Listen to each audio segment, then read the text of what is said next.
Hey everybody, it's Jason Blaha here, and it's time for part 2 of the Q&A, so let's go ahead and knock this out. First question. Question about mechanical tension. It is well noted that maximum muscle fiber recruitment tops off at around 80 to 85% of 1 rep max. However, does that mean that mechanical tension would be equal across 2 exercises if performed at 85%, even if the load is greater on one of them, or does a heavier load lend itself to more tension regardless of percentage? For example, a dumbbell bench press at 50 kilograms, 85% versus a barbell bench press at 100 kilograms at 85%. All right, the thing is, I think you're meaning 2 individual dumbbells. So that's where it gets tricky because that's still 100 kilos. It's just 50 kilos per side, just like on the bench press, unless you meant half that.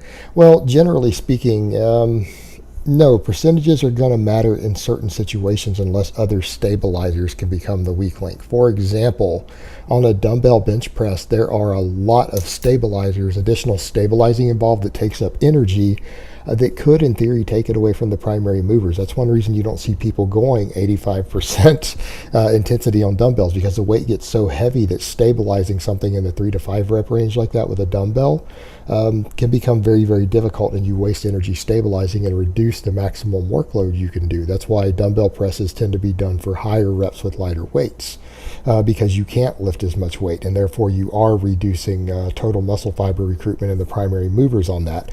Whereas you have a lot more stability, and there are more stabilizers involved with any big heavy barbell movement, but not as many as something like that. So again, there can be a point to where adding stabilizers can be useful for overall full body development and strength, but there can be a point to where excessive stabilizers can reduce maximum output. And this really becomes a case of when you get on things like Bosu balls and everything, you'll notice that too.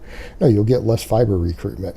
The other factor to consider, no, it's not just about weight, it's also about ranges of motion, meaning it takes more work to move the same weight a longer distance. So if you have 2 exercises and one has a longer range of motion than the other, it is going to reach all the upper threshold fibers and maximum motor unit recruitment, and therefore muscle fiber recruitment, with a lighter weight. For example, take something like a deadlift with 2 different extremes you have going there. Let's say you're pulling off of blocks so that you've got it raised 6 inches up from where you would normally pull. So you're starting 6 inches higher than your normal deadlift versus you standing on a 3-inch platform and doing a 3-inch deficit.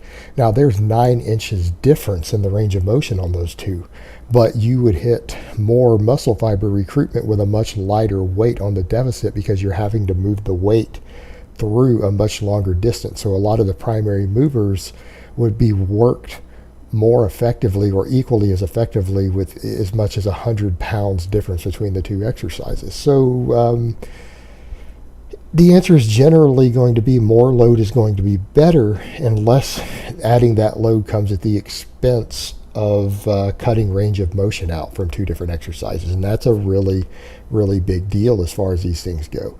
This is why some exercises are slightly harder than others, and these are why some things are preferred oftentimes by competitive powerlifters, because they pull range of motion out. Sumo deadlifts move the bar less distance than a conventional deadlift. Arching your back on a bench press reduces the range of motion. A low bar squat with a really wide stance, you don't move the weight as far as you do on a high bar Olympic squat. So these are a few examples of that, to where ranges of motion are changed, and sometimes to the point to where it adds a little more weight for your maxes. So no, it's not just about constant weight. There's about range of motion as well. And then there again is the issue of stabilizers. If excessive stabilizers are used with a relatively heavy weight, again 85% plus, such as again on a dumbbell press versus a barbell, no, you can actually reduce muscle fiber recruitment as a result of the additional stabilizers if that's why the weight is lighter. And that's usually the case with a dumbbell press. All right, next question. Hey Jason, I've been running your novice program for 5 weeks now after recovering from a back strain, but have been getting lower and mid-back tightness after sessions. What advice do you have? I'm a 220 kilogram squat and 140 kilogram deadlift for working sets right now. Thanks. All right, brother. The novice program, the 5x5, is generally written for people who have pretty good recovery, who are in perfect health, have perfect lifestyles. If you're getting a lower back strains, you might not be that fantastic at recovery, or there could be some lifestyle factors you have that are causing problems, or it could be bad technique on your part.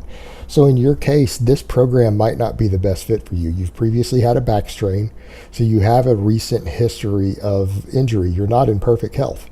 I'm going to recommend that you not run my novice program. You need to run either the cutting version of the novice program, which is my first attempt to reduce workload for some people who can't handle the workload.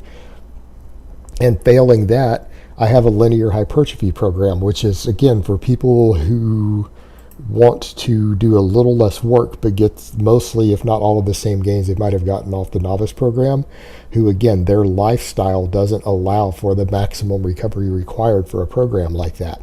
So the linear hypertrophy program is also a very viable choice for you. But in the meantime, you need to be doing some extra core work, and you need to really assess your technique if you've been getting lower back strains. But again, previous lower back strain, the full novice program, the full 5x5 version of it, probably not the best program for you. I wouldn't recommend that program for you out of what I have, just because, again, you're not completely healthy, and therefore you're at a higher risk of injury from a program like this. All right, next question. Jason, for someone with 7 years of training under their belt looking to increase strength, could they run your off-season linear strength program if they scale the intensity back 5% for each block, except for weeks 10 and 11? I do not believe I could keep up with the accumulation of volume at your prescribed intensity, but still want to run your program to see if I can slowly milk out some more gains. All right, I actually like your approach here. I like what you're planning to do. My intermediate novice program is for off-season intermediate athletes. As someone who has 7 years of continual nonstop training under your belt, you're probably an advanced lifter at this point, and therefore you can't run an intermediate program with the prescribed intensity and workload accumulation. And that's not a knock at anyone. That just means that you're advanced enough and have put in enough dues that you just can't progress as fast as someone less advanced than you. So reducing everything 5% would be a good baseline to see how the program goes, but I would also monitor each block and make sure you're not hitting muscle failure, because if you're hitting failure on anything, on any exercise other than the very last set in the third week of each block, you're probably progressing a little too hard and you need to back it down another notch again after that. So again, you're an advanced lifter, so you're going to have to scale back the progression a bit to run an intermediate program. And it's not to say linear progression and linear periodization can't work for advanced lifters, but they need to be more realistic about the progression rate. And that program is really written for the intermediate lifter who's a competitive athlete of some type. It's definitely not for the advanced lifter, because the progression is just too aggressive, as you're noting yourself looking at it. And I think that's very good. That's a good sign in an advanced lifter, that you're able to look at something like a progression and say, you know what, I know that the way I adapt at this point in the game for me, that's too aggressive. I'm not going to be able to keep up with the accumulation of the workload. I need to scale this back. And that's a good sign. I'd like to see that in an advanced lifter, because it's being honest with yourself about where you're at in the game right now. You're more likely with that mentality to make more progress and not hurt yourself. So yeah, definitely give it a go. All right, next question. Jason, I'm running your linear hypertrophy program, and I honestly feel like I'm not training as hard as I used to. I can do my 70% of 1 rep max for 3 sets of 10. Should I add 5 pounds to all my maxes, or should I just train smarter instead of harder? All right, brother, here's my question to you. Do you want to feel like you're training harder, or do you want to actually make progress?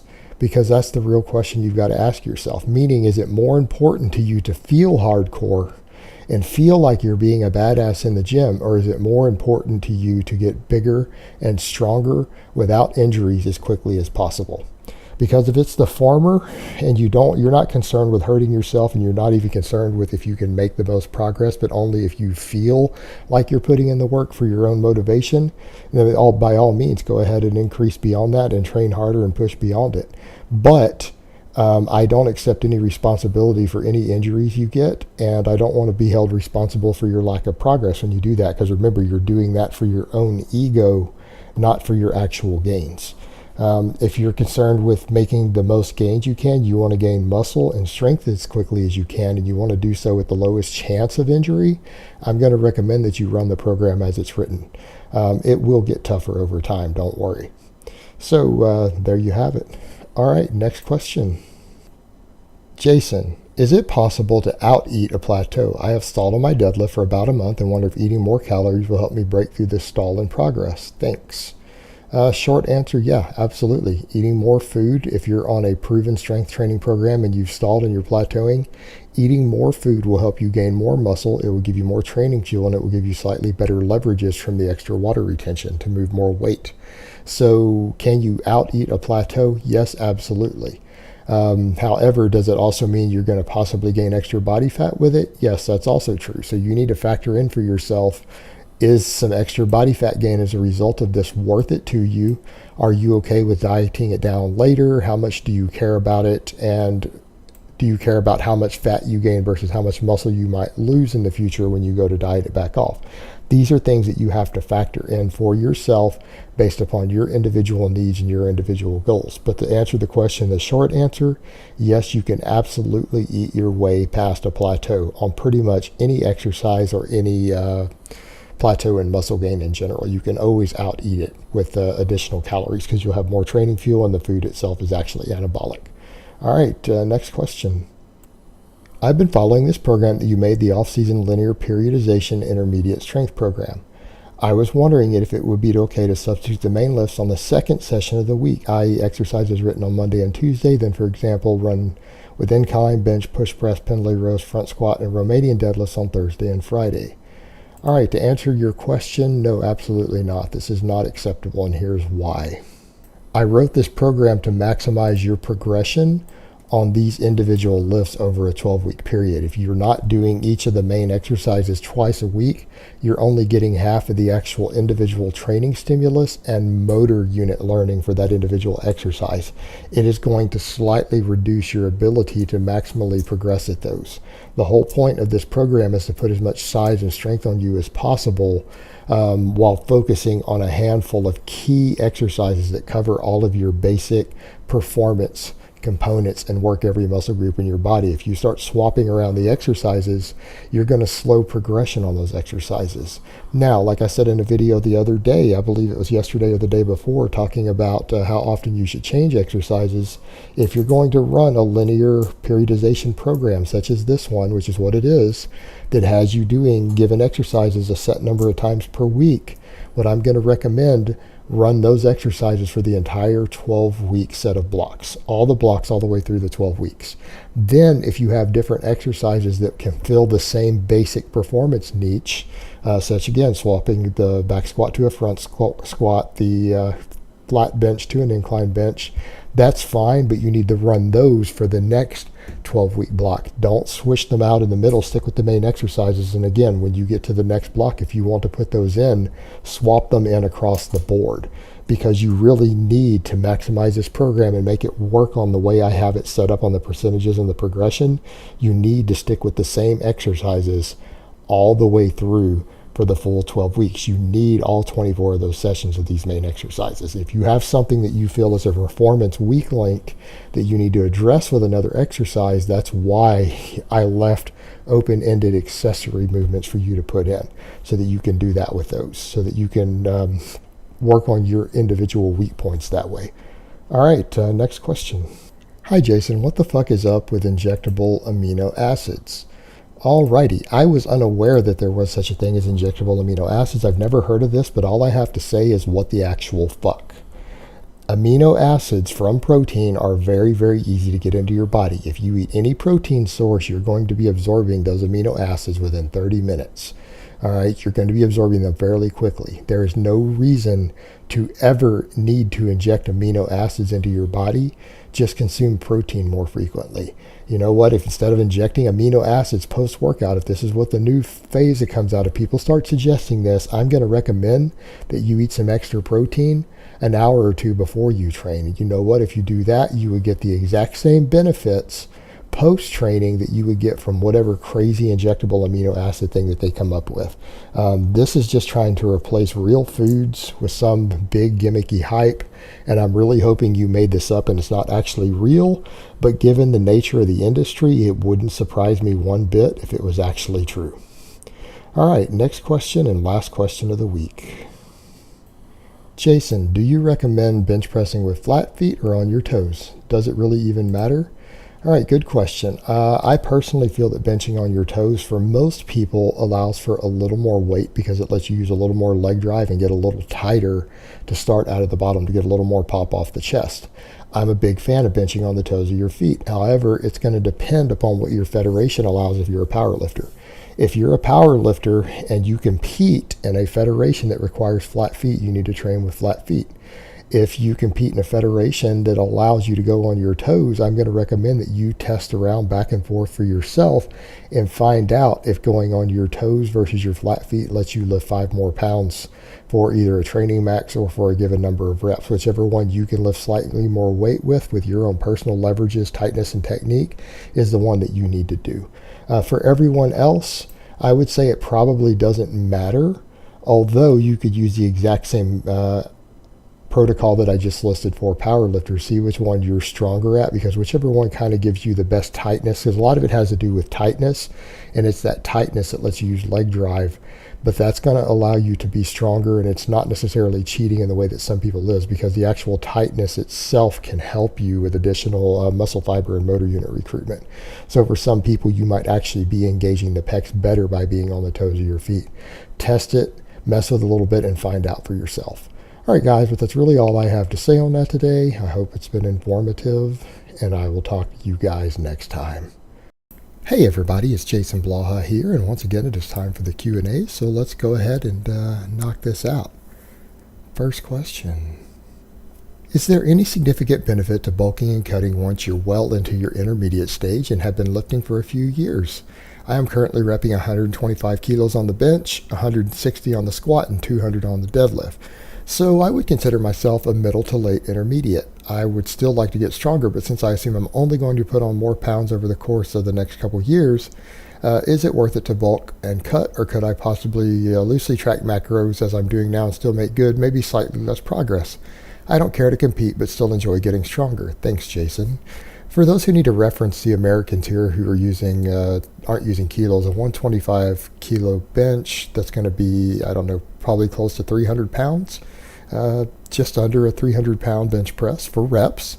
160 kilos on the squat. We're talking about 350 pound squat for reps and about 440 pound deadlift for reps. So we're talking about a decently strong guy here, particularly if he's natty. Now I assume from what he described that he is in fact a natty. So to answer your question, brother, great question. Yeah, I think serious bulking needs to be left to novice lifters and maybe early intermediates, because after that, when you get to a point to where you're only going to gain 2, maybe 3 pounds of muscle a year at the very most, bulking doesn't make a lot of sense, at least for long processes. Because look at stuff like Chris Jones is a perfect example. Look at what he did over the years. How many times did he bulk up 30 pounds and then cut only to be a half pound heavier at the same body fat, or 1 pound heavier? Now he does that because it's great for his YouTube. Like, I'm not going to knock Chris for doing that because he's making a fortune doing that, and people like seeing him do the cutting after he does the bulk, and he gets to have a lot of fun and eat a ton of food and all of that. So he's making money and he's making his audience happy. But most of you guys aren't making 6 figures off of YouTube or any other endeavor, so it might not be in your best interest to do this for a half a pound of muscle gain or even a single pound. Now, what I would recommend is that use bulking to break through plateaus. I think you could do exactly what you're doing. You're already decently strong. You have a very, very solid strength base. I would say that you're doing better than 95% of natties can expect to do over the course of their training. So you've got your training on point. It sounds like you have, again, most of your stuff is really on point. You seem to have a really solid base built. You're not going to gain a lot more drug-free. So what I would recommend is do what you're doing. Track your macros loosely, stay around the same body weight, and just slowly recomposition. Now, when you reach a plateau, let's say that you've done some periodization, doesn't matter whether it's some linear periodization or concurrent periodization or whatever it is you happen to be doing on a late intermediate or early advanced program. If you reach a point where you stall, like you run a full phase of a program, like a 9 or a 12-week cycle, and you haven't gotten any stronger on your main lifts, go ahead and when you go into your next cycle, do a very, very slow bulk. What do I mean by a slow bulk? Start overeating to the point where you only gain about 2 pounds per month. Or look at it this way, try to gain a single pound per 3-week block in your training. So if you're using like a 12-week linear program, maybe try to gain 1 pound during every single 3-week block. or in your case, half a kilo since you're using kilograms, so approximately half a kilo. So at the end of your 12 weeks set of blocks for your periodization, you're up 2 kilograms. Now, there's going to be a little body fat gain, but that's okay, because when you go back to your maintenance calories, if you've gained a little muscle, you go back to trying to progress again, you will probably reburn that fat off because it won't be very much fat. And so you could do it this way. Use it when you've, again, alternate through it, try to recomposition for 12-week blocks, and if you don't make gains for your next 12-week block, then go ahead and do a really, really slow, clean bulk. And if you do it that way, I think you're going to be okay. You're going to stay at about the same body fat no matter what you do. You'll be able to slowly make a little bit of gains every year. You're going to be able to get stronger. You'll gain a little bit of muscle, but it'll keep you from getting fatter and suffering really the negative benefits of bulking. Because again, bulking, once you're at a point in your training to where you're going to see such diminished returns without drugs that you're going to gain only, a couple pounds of muscle every single year, it really isn't worth it to do serious bulks and cuts anymore. Again, unless you've got a financial interest in doing so. All right, next question. I'm not sure, you may have addressed this before. I've looked around your recent stuff. What are your views on Lyle's Ultimate Diet 2.0? I understand quite a few of his diets are quite rigorous and do not allow much deviation from their structure, but are drastic dietary practices useful for the dedicated drug-free lifter?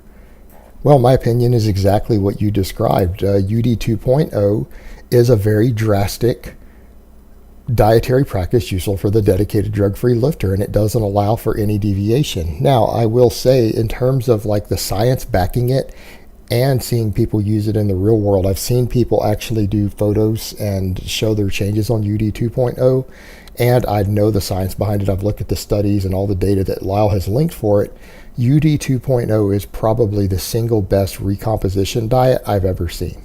However, I will point out, it is not for people who need a flexible lifestyle. It is very rigid. You have to follow it very, very carefully. And yeah, you're going to have days through the week to where you're going to have to eat 1,800 calories, and other days where you're going to have to eat 7,000 calories in the same week, because it does work on an undulating calorie cycle.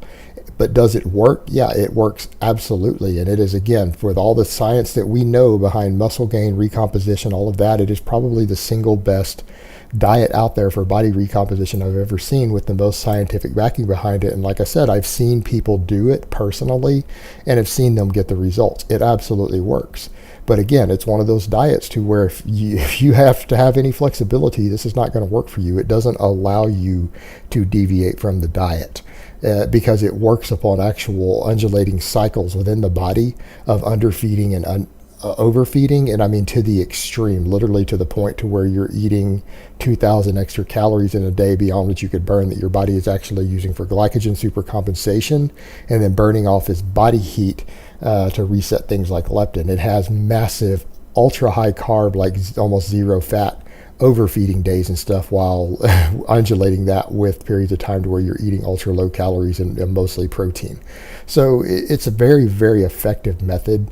But again, it's very strict, and if you deviate from it, it's not going to work very well. You might find this recomposition diet is going to end up making you fat if you can't follow it correctly. But yeah, absolutely works. So, but you have to follow it to the letter. All right, next question. Hey, Jason, you recommend consuming 1 to 1.6 grams of protein per kilogram of lean body weight. No, I did not say lean body weight. Please get it right. I said of body weight. For strength athletes.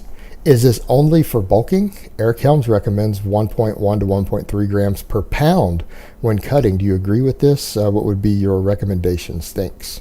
Yes, that's when bulking, or at least gaining weight, meaning it doesn't have to be what people are thinking of as bulking, but you need to be consuming enough calories to at least gain the muscle weight you're trying to gain.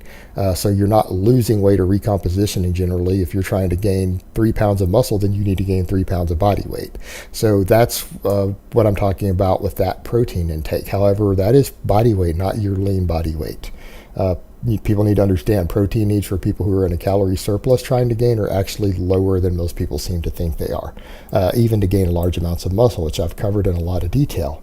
Now, Eric Helms' recommendations, that's based upon his own research, his own doctoral work, but what people need to understand, what Eric is defining as cutting, and the conclusions based upon the data in his research is not what other people are calling cutting. And you need to understand the difference there. You guys are assuming when he says cutting, or that his research was on cutting, that it means anyone who's trying to lose body fat. That isn't the case. Eric's research specifically was on pre-contest natural bodybuilders, drug-free bodybuilders who are prepping for a show. That means they are getting to unhealthily low body fats. They're getting to body fats where their body is starving almost to death. They're getting to body fats where they're suffering negative health effects. And I'm going to get to that in a second. His recommendations are to hold on to muscle tissue for people who are almost starving themselves to death, because that's what pre-contest cutting is. And you need to understand that if you're just cutting to look good for the summer, or cutting because you want six-pack, this is not the same as Eric's data, and his data can't be applied universally to every person who is just trying to lose body fat. People who are at a healthy body fat who want to get a little leaner, who are still staying in the athletic or healthy range, might not need the protein he's recommending to preserve muscle tissue. You have to understand that difference. His conclusions were based upon the data he had available. Well, the data he had available is that every single person in his study was cutting well under 10% body fat. All right, there's a massive difference between that and just trying to get down to 10 or 11%. So keep that in mind. You don't want to extrapolate data based upon the data in his stuff to draw different conclusions, because it was a specific subset of people. And if you're in that subset of people, hey, that's fine. His recommendations will work. He's got good data on it. But I wouldn't recommend that anybody cut as lean as the people are cutting for those bodybuilding shows. I think it's unhealthy. I think it's dangerous. And here's the other thing that's interesting. His data showed the exact same thing. If you guys notice that Eric Helms doesn't compete in bodybuilding anymore, just throwing that out there. The guy gets his PhD and does his doctoral work as himself a natural bodybuilder, and then he sees the blood work on all of these bodybuilders who are drug-free, and I believe Eric is drug-free. He sees all of their blood work, and it's horrific. Like, his research not only showed how to preserve muscle mass best during pre-contest, but it also showed how devastating getting lean is to the human body. The hormone profiles of the people from his doctoral work were atrocious. And it also shows that bodybuilding is horrifically bad for you. Bodybuilding meaning getting contest ready, because that's what bodybuilding is. It's a competitive endeavor. That getting contest ready is absolutely destructive to your health and your hormone profile. It is insanely bad for you. It is just as bad for you, in my opinion, based upon the blood work that we've seen from this, as being a 2-pack-a-day cigarette smoker or being 100 pounds overweight with fat. All three of them will kill you potentially. They're all bad for you. And I don't think we need to pick and choose which of those three is worse. They're all bad. So then again, notice that he doesn't bodybuild anymore. Coincidence? I think not. All right, next question. About no gainers. Is there any chance that for some apparent no gainers, more complex programming would typically be more applicable to an advanced trainee early on, could get them some gains? Also, are there any no gainers that start with extremely impressive lists for beginner yet can never progress past them? For example, maybe a no gainer who starts with a 315 deadlift can never progress much past it. All right, brother, I think you're confusing hard gainers with no gainers again. When you're talking about no gainers, we're talking about people who are exercise non-responders. All right, you have to understand what we're saying here. And a no gainer is not going to start with a 315 pound deadlift, because generally people who have a 315 pound deadlift who don't work out have done some sort of manual labor or something large amounts of their life. Maybe they worked on a farm and threw bales of hay around. Maybe they did mechanical work or construction work or something. So they have done something to build up their grip strength and their back strength, which still counts as a form of exercise. You get stronger from doing manual labor. You get stronger from doing different types of work, right? That is exercise. The no gainer won't get stronger from doing that.